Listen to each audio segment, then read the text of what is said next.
Hi guys, welcome back to my channel. This is Hatch70 again, and bago ang lahat, I'd like to greet each and everyone a Merry Christmas and Happy New Year. Next week po, Pasko na, so I hope everyone will be safe pag-celebrate nyo ng Christmas ninyo. I hope everyone also will follow safety protocols pagdating sa COVID para wala pong mapahamak sa mga kapamilya natin. Today, I will be discussing further yung konsepto ko na ginawa ko nung few years back, yung 100 starts with 1. This is your first step in realizing that emergency management or family emergency management is a priority. Now, paano ko gagawin yon? I will conduct a mini seminar that will make you realize how important emergency management is pagdating sa buhay ninyo. So, I have made a presentation. Sana matapos ninyo yung aking presentation para maintindihan din ninyo kung ano ang ibig sabihin ng awareness in emergency management. Watch this presentation. Okay, so the title of this mini seminar is Family Emergency Management. Now, let's focus on awareness and basic response. Let's build up your awareness first. I'll ask you the question now. Are you ready for any disaster sa buhay mo? This question, lagi niyong nakikita ito, napapanood, nakikita niyo sa print ads, sa TV, napapanood ninyo, sa radio, naririnig ninyo. Handa ka ba sa isang disaster? But the real question here is, handa ka na ba talaga? Now, let's do reality check. Real talk tayo ngayon. Real talk. Where is your family at present? Some would say, yung tatay ko nasa trabaho, yung nanay ko nasa trabaho din, yung mga anak ko, other parents would say, yung mga anak ko nasa bahay, kami nagtatrabaho. Is everything okay with your family? Now, if you are at work and your family members are also at work or nasa bahay, it's not easy for you to answer na okay sila. Not unless tatawagan mo sila. Now, while nagsasalita ako sa seminar na ito, an earthquake will happen at this hour. What will you do? Do you have a plan? May plano ka ba? Kapag kayo magkahiwalay, nasa opisina ang tatay, ang mga anak nasa bahay o nasa school, may plano ba kayo? May ginawa ba kayong plano sa bawat isa? Handa ba ang pamilya mo pagdating sa mga sakunang ito? Now, hindi natin pinag-uusapan dito yung mga konting shake lang na earthquake. Ang pinag-uusapan natin dito yung malakas na earthquake.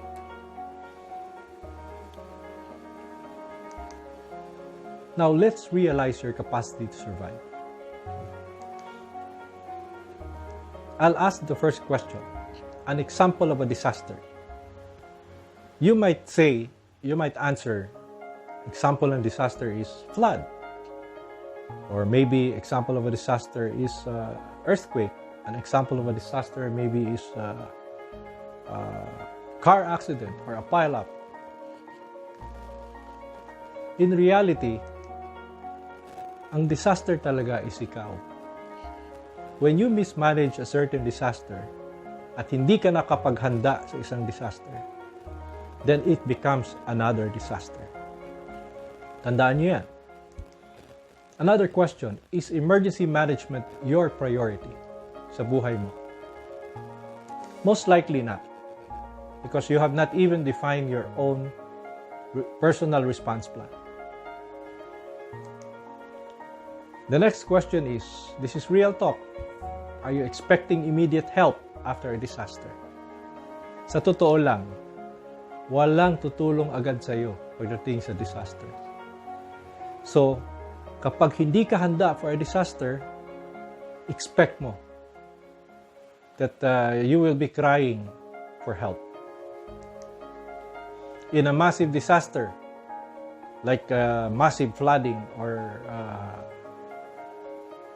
a really flash flood, and you are away from your family, what will you do? Naplano mo na ba ito? Sa totoo lang, wala kang magagawa. If you are away from each other, magkahiwalay kayo, wala kayong magagawa sa bawat isa. So, kailan mo ito paghahandaan? Now, if you evacuate from your home, let's say, nasusunog ang bahay mo or nasusunog ang bahay ng kapitbahay mo, anong susunod mong gagawin?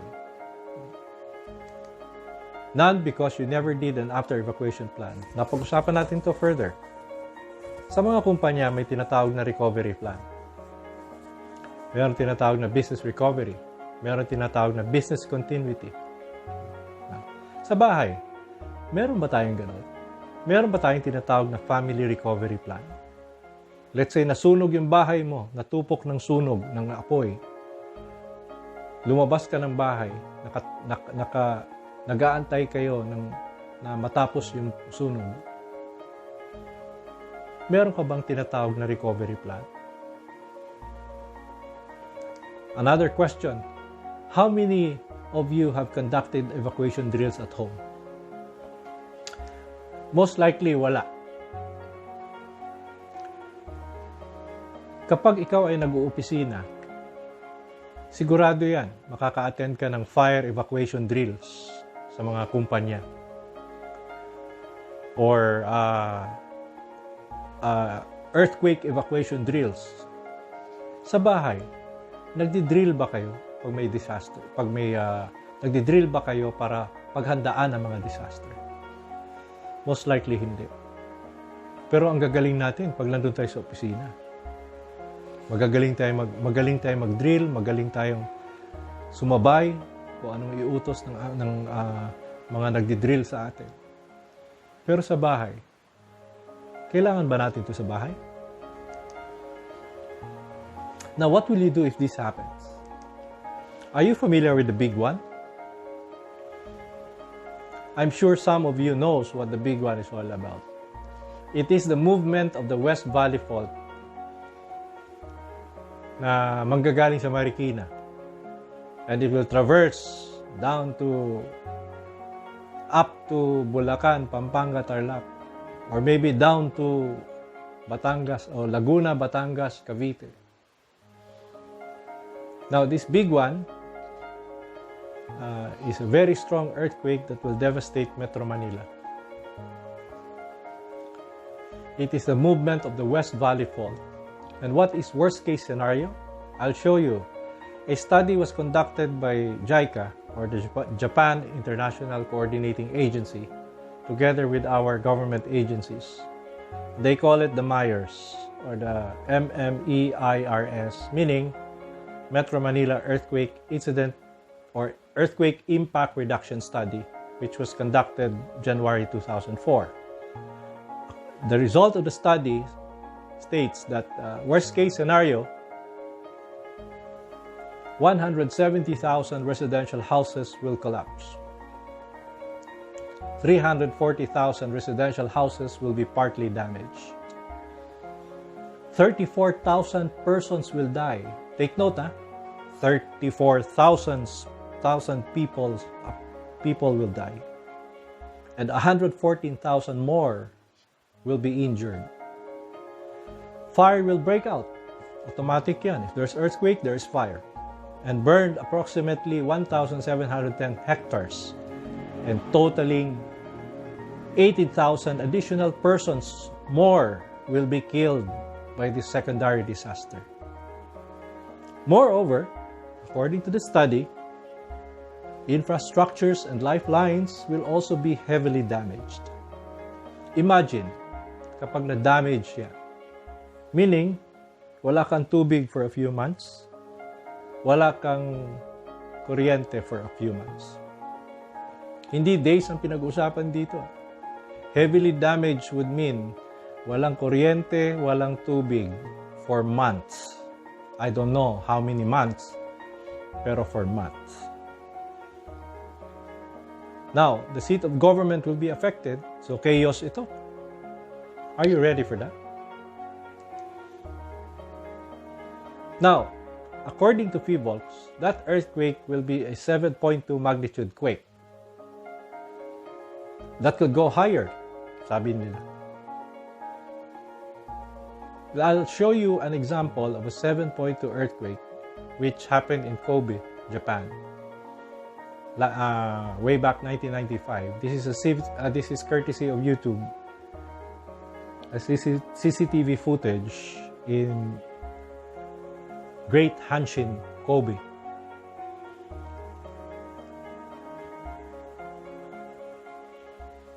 Now let's see how strong a 7.2 quake will strike a convenience store in Japan. Ganyan po kalakas yung tinatawag nilang movement ng West Valley Fault o yung earthquake na big one na sinasabi nila. In an earthquake, here's another challenge. When will you evacuate or stay for safety? Sabi nila, drop, cover, and hold. Correct naman yun. I agree with that. But if an earthquake that strong, and when I asked Filmix about it, sabi nila, the shaking will almost will be almost the same to that of Japan's earthquake. Yung recent, yung may tsunami. Gaano katagal yung shaking niya? Tinanong ko. Nasabi ng Filmix, that's around 5 to 6 minute shaking. Imagine a 5 to 6 minute shaking. Sanay tayo, siguro pinakamatagal na yung 5 second shaking. Now siguro, ang thinking mo niyan, kapag 5 to 6 minute shaking at hindi tumigil yung shaking, baka end of the world na. Now, are you ready for that type of challenges? Or challenge? Iwanan naman natin yung earthquake. Let's go for flooding. Let's say you have a 2-story house. And flood water reaches up to the ground floor. Where will you go? Normally, people would go up to the second floor. Let's just say 2-story yung bahay mo. Paano kung yung water reaches up to the second floor? Where will you go? Now, kung mapansin nyo, kada baha dito sa Pilipinas, o kahit saang lugar sa Pilipinas, nakakita kayo ng tao nandun sa ibabaw ng bubong. Kasi ibabaw ng bubong, nag-aantay ng tulong. Kapag nandun ka sa taas ng bubong, ano itsura mo? Basang sisiw ka? Ano pa? Gutom ka? Wala kang mainom na tubig? Wala kang makain? Nag-aantay ka ng tulong o nag-aantay kang mamatay? Malunod na lang. Handa ka ba sa ganyang bagay? Handa ka ba sa ganyang sakuna?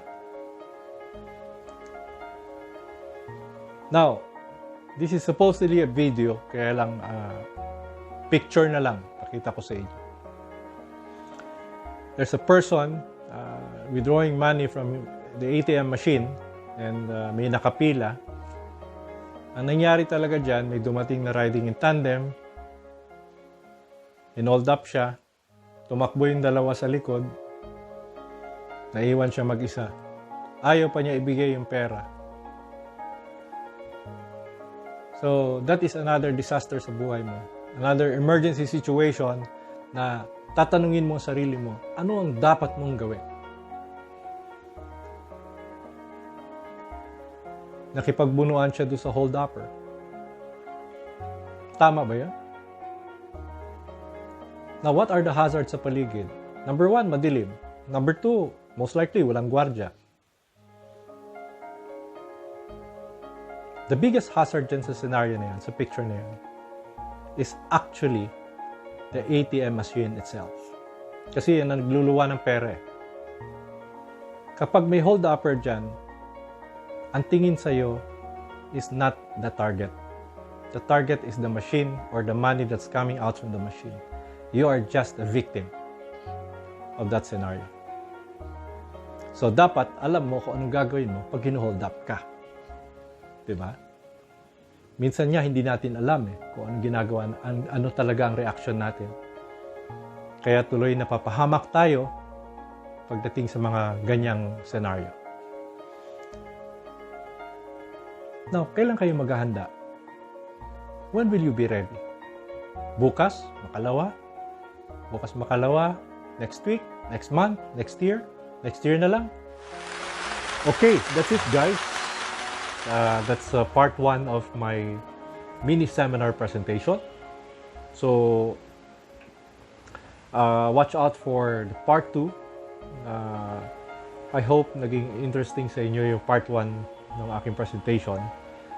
And please don't forget to hit like, subscribe, share, and click the notification button para masundan nyo yung part 2 ko of my presentation. So guys, stay safe, take care, I'll see you soon. Bye guys.